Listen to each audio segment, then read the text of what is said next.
Bismillahirrahmanirrahim. Assalamualaikum warahmatullahi wabarakatuh. Sebelum kalian melakukan zikir, silakan dengarkanlah ini dulu. Sebab inilah zikir yang sampai kepada Allah Subhanahu wa Ta'ala. Di dalam sebuah hadis mengatakan, janganlah kamu sekalian memperbanyak bicara selain berzikir kepada Allah. Memperbanyak perkataan tanpa zikir kepada Allah akan mengeraskan hati. Dan sejauh-jauh manusia adalah yang hatinya keras. Hadis riwayat Tirmidzi. Allah Subhanahu wa Ta'ala berfirman, wahai orang-orang yang beriman, ingatlah kepada Allah dengan mengingat namanya sebanyak-banyaknya, dan bertasbihlah kepadanya pada waktu pagi dan petang.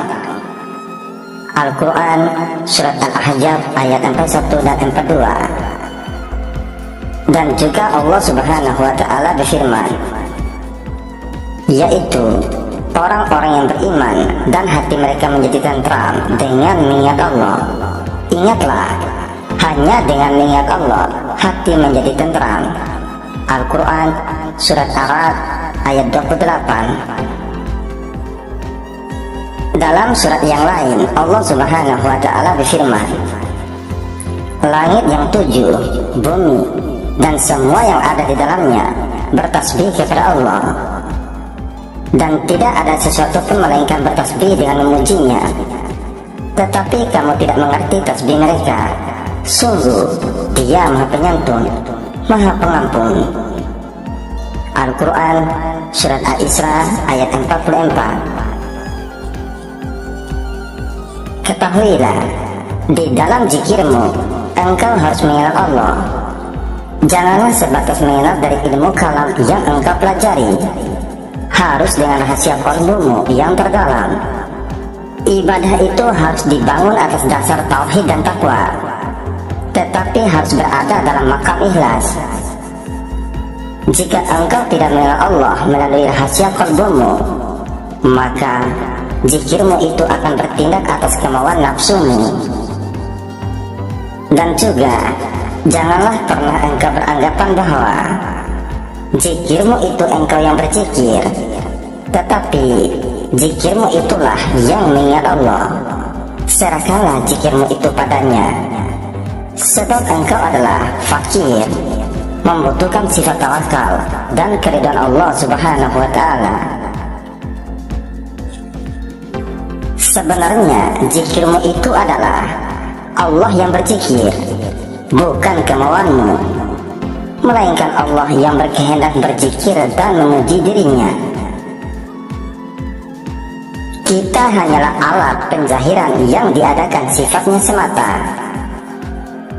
Ketahuilah, suaramu yang engkau lantunkan melalui lisanmu itu hanyalah alat, tetapi suaramu itu hakikatnya adalah suara Allah Subhanahu wa Ta'ala. Lisanmu hanya sekedar bergerak dalam berzikir, sedangkan qalbumu itulah berzikir hakiki yang takluk kepada sifat kalamnya Allah. Berzikirlah yang sebenar zikir, yaitu karena Allah, bersama Allah dan untuk Allah. Biarkan Allah saja yang tahu zikir itu berada di dalam sirmu, yakni di kamar yang Jibril sendiri pun dilarang memasukinya. Dengan mendapatkan nur kalbu, maka manusia tersebut akan mendapat hidayah dari Allah Subhanahu wa Ta'ala. Seperti sabda Rasulullah Sallallahu Alaihi Wasallam, qalbu mukminin baitullah, sesungguhnya hati orang mukmin itu adalah rumah Allah. Penjelasannya begini, sesungguhnya zikir itu bukan sampai banyak, melainkan sampai kelu. Siapa yang mengenal Allah dengan sebenar-benar pengenalan, kalau lidahnya, mulut kita berucap la ilaha illallah, pertanyaannya adalah, dari mana munculnya perkataan ini? Jawab, dari hati. Pertanyaan, la ilaha illallah yang dari hati ini dari mana asalnya? Jawab, dari sir hati. Pertanyaan, yang dari sir hati ini dari mana asalnya? Jawab, tentulah dari dalam sir. Pertanyaan yang berikutnya adalah, yang di dalam sir itu siapa? Jawab, rahasia Allah. Jadi, kalau kita mau cermati, siapa yang sebenarnya berzikir itu? Jawabannya adalah, syariatnya terlihat kita yang berzikir, hakikatnya kita menzikirkan yang punya nama, ma'rifatnya yang punya zikir itulah yang berzikir. Tetapi ingat, yang di dalam sir bukan sir. Orang tasawuf memandang sir inilah yang dituju dalam zikir sir. Padahal yang dimaksud adalah wa fi siri ana, sebagaimana dalam bunyi hadis qudsinya. Jadi, kalau kita cermati siapa yang sebenarnya berzikir itu, syariatnya kita berzikir, ma'rifatnya yang punya zikir itulah yang berzikir. Perkataan ini bukan hendak menjadikan kita adalah Allah atau setara dengan Allah, melainkan kita meyakinkan rahasia Allah atau zat Allah itulah diri Allah, bukan kita adalah Allah. Kesimpulan kata, rahasia Allah atau zat Allah itulah yang memuji Tuhannya. Kalau kita sudah dapat jalan pengetahuan ini, dapatlah kita jalan musyahadah, muraqabah, dan jalan ahlul kasaf. Penjelasan yang pertama, jalan musyahadah itu hanya kita mengetahui amalannya, bukan pakai baca-baca lagi, karena amalan batin itu pakai pandangan mata hati, suhud mata hati. Yang kedua, jalan muraqabah itu adalah pandangan mata hati tidak lepas dari takrif, seperti kucing yang mengintai tikus, fokus tidak berpaling dari target. Yang ketiga, jalan ahlul kasaf. Ini tidak cukup dengan paham saja, melainkan harus dengan bimbingan khusus, seperti kita membimbing bayi sampai dia balik. Kalau belum tahu bahwa yang di dalam sir ini berzikir, bagaimana kita akan karam dalam zikir? Paling-paling kita hanya dapat karam dalam sebutan zikir saja.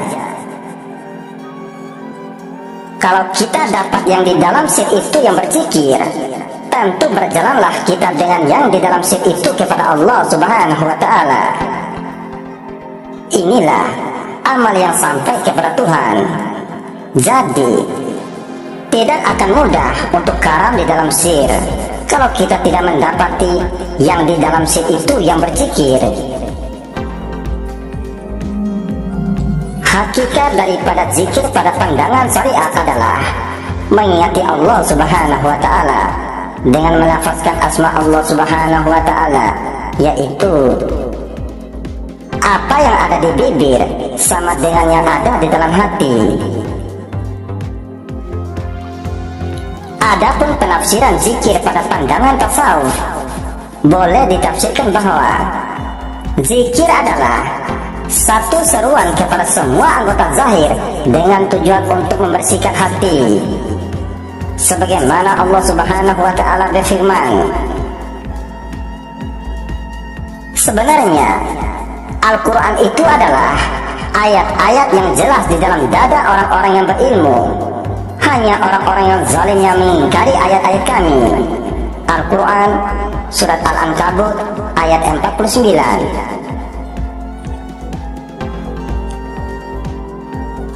Dan Allah Subhanahu wa Ta'ala juga berfirman yang artinya, dan datanglah Tuhanmu dan malaikat berbaris-baris.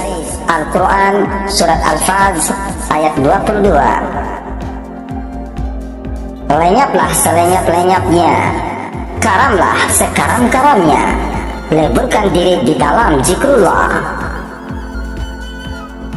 4 langkah proses kesucian diri sampai pada kekosongan diri. Yang pertama, tazkiyah an-nafs atau pensucian jiwa. Artinya, mensucikan diri dari berbagai kecenderungan buruk, tercela, dan hewani, serta menghiasinya dengan sifat-sifat terpuji dan malakut. Yang kedua, tasfiyah al-qalbu, pensucian kolbu. Ini berarti menghapus dari hati kecintaan akan kenikmatan duniawi yang sifatnya sementara dan kekhawatiran atas kesedihan, serta memantapkan dalam tempatnya kecintaan kepada Allah semata. Yang ketiga, tahoriyah asir atau pengosongan jiwa dari segenap pikiran yang bakal mengalihkan perhatian dari zikir atau ingat kepada Allah Subhanahu wa ta'ala. Yang keempat, tazaliyah ar-ruh atau pencerahan ruh. Berarti mengisi ruh dengan cahaya Allah dan gelora cintanya. Kenalilah dirimu dengan merenungkan ke dalam dirimu. Niscaya engkau akan mengenali Tuhanmu tanpa huruf, suara, tanpa dalil dan perantaraan. Galilah rahasia alam dirimu sendiri, sehingga berjumpa dengan air dari alam malakut, alam jabarut, dan akhirnya lahut. Niscaya kamu akan dapat menyaksikan kembali bagaimana dirimu berhimpun dan bertasbih di alam lahut, serta menyaksikan bagaimana dirimu bersaksi akan diri ketuhanan. Sesiapa yang sampai memasuki dimensi atau ke alam ruhani, dia mengambil ilmunya terus dari Allah tanpa perantaraan, yaitu ilmu laduni. Di alam ini dia beribadah dari Allah, dengan Allah, dan untuk Allah. Pandangannya senantiasa melihat pada dua alam, melihat dirinya di alam zahir yaitu af'al, sifat, dan asma, bermusahadah dengan zatnya di alam lahut.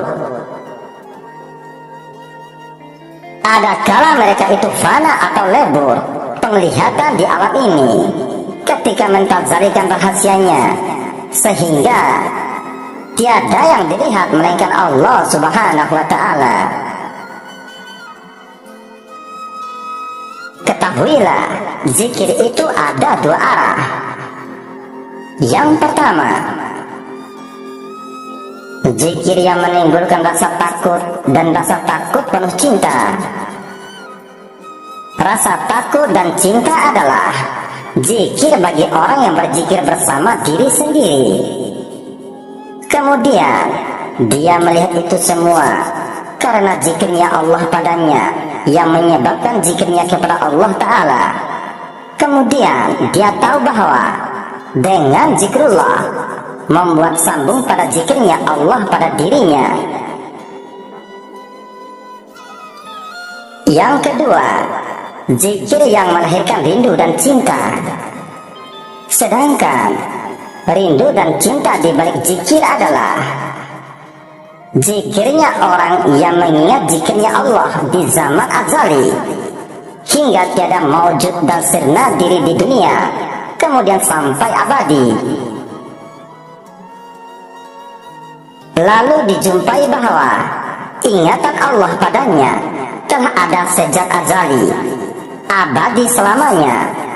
Sedangkan zikirnya sendiri malah tercampuri kotoran syahwat, teraduk oleh kelalaian demi kelalaian.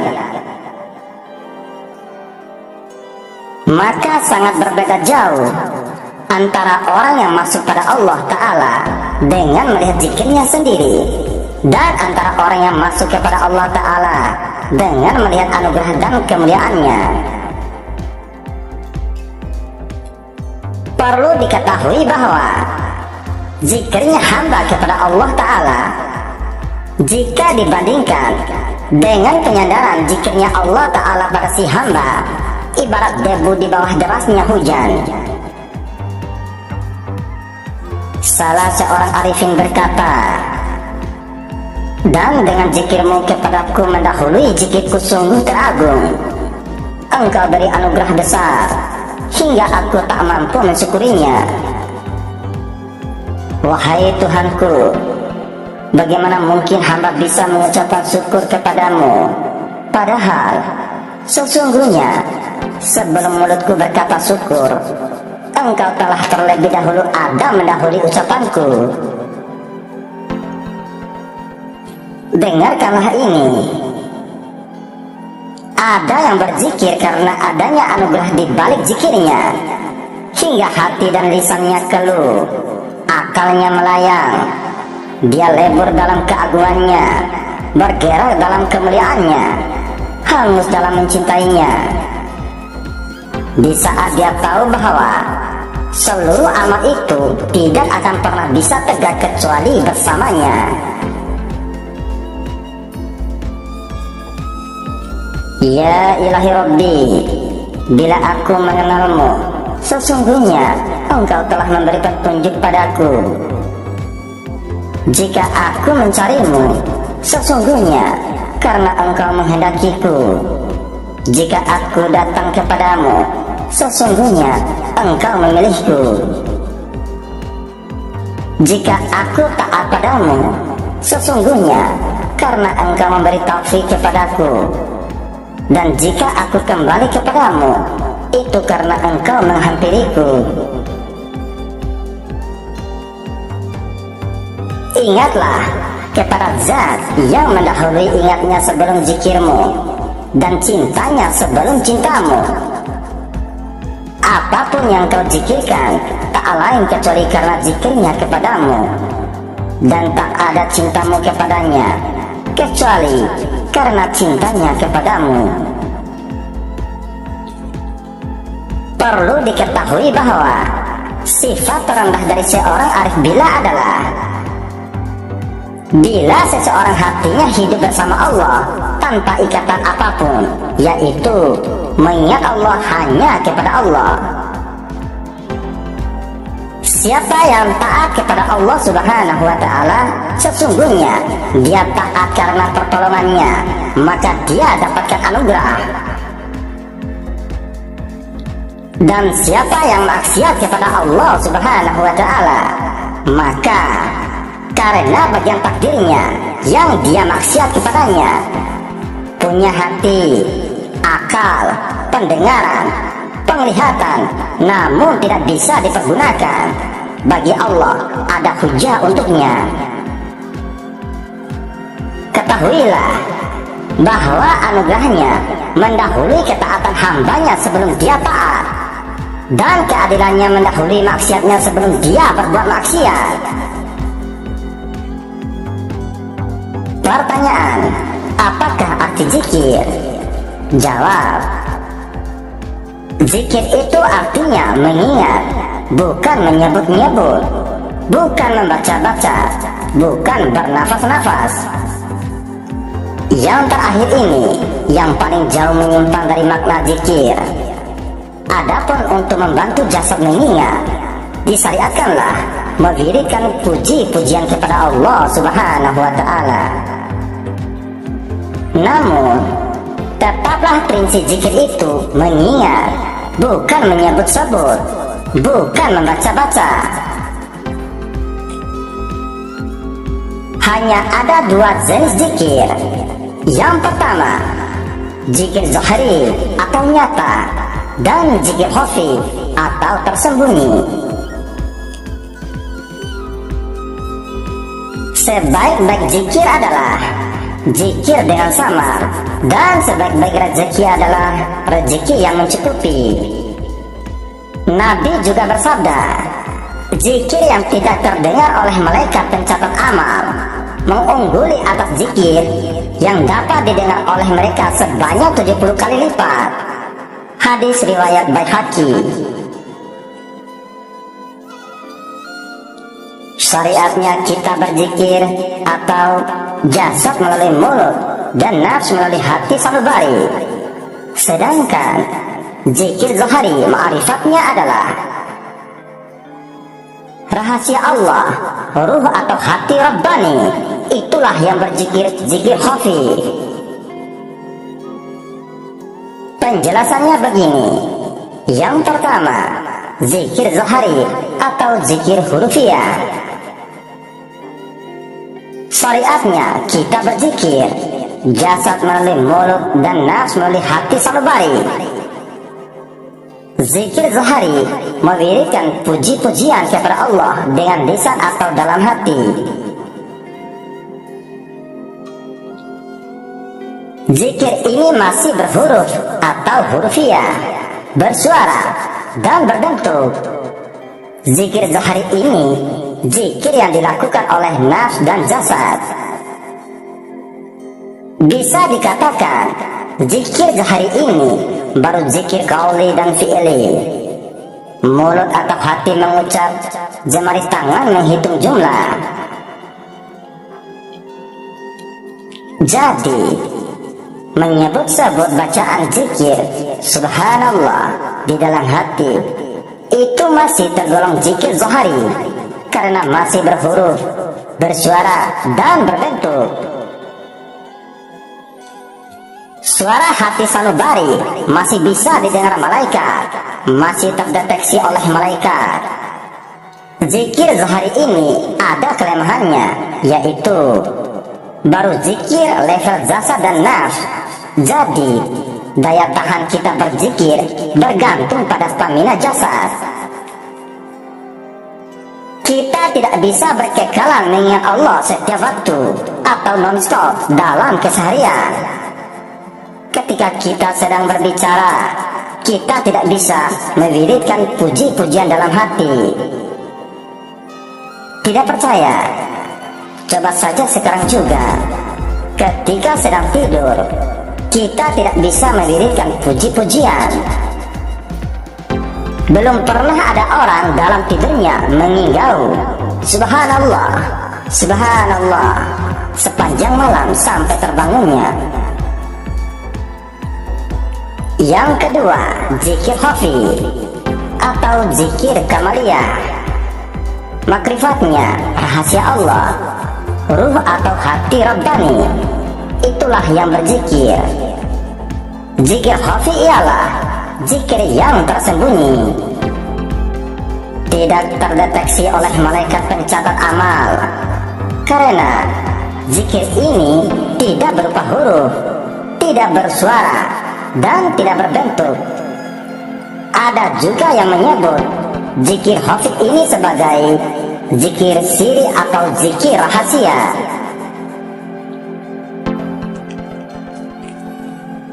Disebut zikir rahasia, maksudnya bukan zikir yang tidak boleh diketahui umum, melainkan karena itu tadi, zikir ini tidak berhuruf, tidak bersuara dan tidak berbentuk.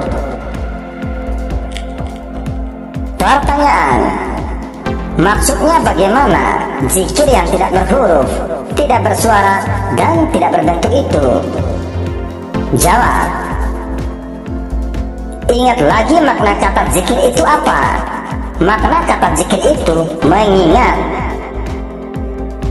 Pertanyaan, mengingat siapa? Jawab, mengingat Allah. Pertanyaan, Allah itu bagaimana bentuknya?